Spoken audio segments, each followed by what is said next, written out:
মই তেওঁক বাহিৰলৈ উলিয়াই দিছোঁ। মানে আমি যিসকল মানুহক ভাষণ দিবলৈ দিছিলোঁ, তাৰপিছত ভাষণ দি শেষ হোৱাৰ পাছত একদম লাষ্টৰ বক্তাজন মানে আমি যেতিয়া দিলোঁ, তাৰপিছত তেখেতে ক'লে যে ময়ো অকণ দিব খোজোঁ। মই ক'লোঁ ঠিক আছে আপুনি দিয়ক। তাৰপিছত দিবলৈ কোৱাৰ পাছত তেখেতেতো কিবা গোটেই হিষ্ট্ৰী গাই আছে, 2-3 মিনিটমান গোটেই হিষ্ট্ৰী গাই আছে। মই তেখেতক কৈছোঁ যে নহয়, আপুনি এই পুৰণা আপোনাৰ ক'ৰ পৰা আপুনি আহিছিলে, কোন পাৰ্টিত আছিলে, কেনেকৈ আমাৰ পাৰ্টিত জইন কৰিলে, সেইবিলাক কাহিনীবিলাক নালাগে। আমাৰ মিটিংখন শেষ হ'ল। আপোনালোকৰ যিটো ছাবজেক্ট আছিলে, যিসকল বক্তৃতা দিয়া কেণ্ডিডেটবিলাকৰ বক্তৃতা আছিলে, সেইটো শেষ হৈ গ'ল। আপুনি মূল বিষয়টোলৈ আহক, আপোনাৰ সমস্যাখিনি কওক আৰু আপুনি কিয় হাৰিলে তাৰ এনালিচিছ এটা দিয়ক।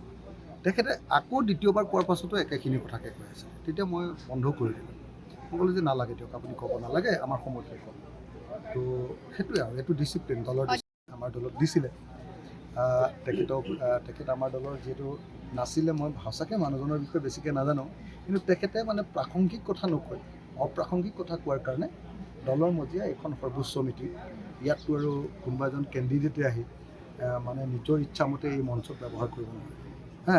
যিটো কথা ক'বলৈ তেওঁক দিয়া হৈছে সেইটো নকৈ যদি তেওঁ পুৰণি ইতিহাস গাই থাকে, তেতিয়াহ'লে সেইটো আমাৰ পক্ষে সম্ভৱ নহয় ইমান সময় দিয়াটো। কাৰণ গোটেই অসমৰ পৰা মানুহ আহিছে, চবকে সময় দিব লাগিব আৰু প্ৰত্যেকজন কেণ্ডিডেটক 5 মিনিটকৈ সময় দিয়া হৈছে।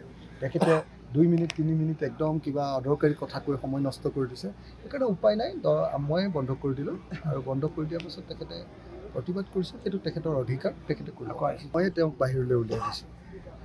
মানে আমি যিসকল মানুহক ভাষণ দিবলৈ দিছিলোঁ, তাৰপিছত ভাষণ দি শেষ হোৱাৰ পাছত একদম লাষ্টৰ বক্তাজন মানে আমি যেতিয়া দিলোঁ, তাৰপিছত তেখেতে ক'লে যে ময়ো অকণ দিব খোজোঁ।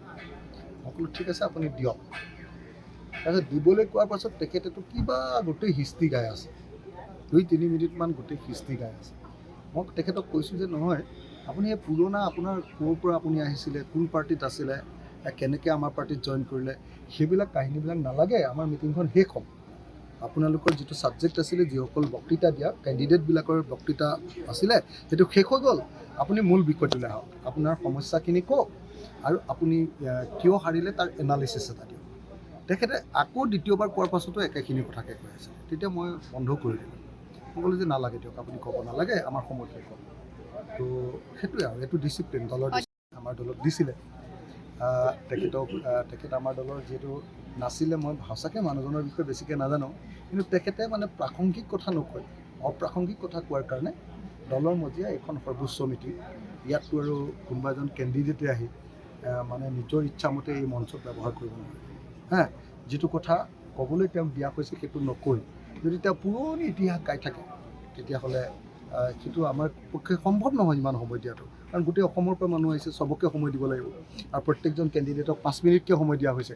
তেখেতে 2 মিনিট 3 মিনিট একদম কিবা অদৰকাৰী কথা কৈ সময় নষ্ট কৰি দিছে।